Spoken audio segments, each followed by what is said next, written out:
দেখা হবে, হঠাৎ দেখা হবে।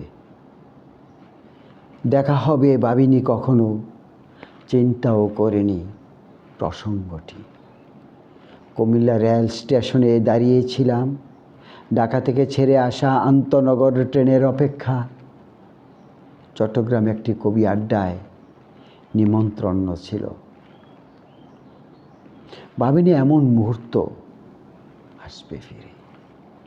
স্টেশনের প্ল্যাটফর্মে তোমাকে দেখে চিনতে কষ্ট হয়নি, তুমি ঠিক আগের মতোই আছো।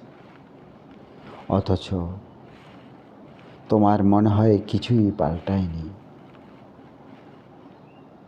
41 বছর পর আমার অনেক কিছুই পাল্টিয়েছে।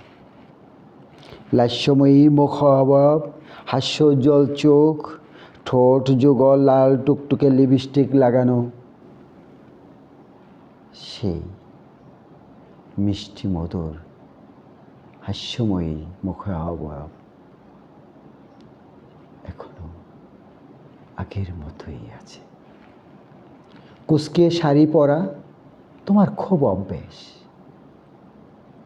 বিকেলে কোনো রেস্তোরাঁয়, কোনো পার্টিতে তুমি অপরূপভাবে সেই পোষণটি পরো। আজও ব্যতিক্রম নয়, কি অপরূপ তুমি, এখনো সেই আগের মতোই আছো।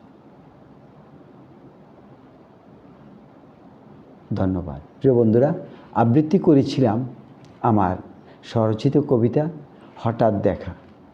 কবিতাটি ভালো লাগলে আশা করি শেয়ার করবেন, জানিয়ে দিবেন, প্রসারের স্বার্থে বন্ধুদের কাছে পৌঁছে দিন। আল্লাহ হাফেজ।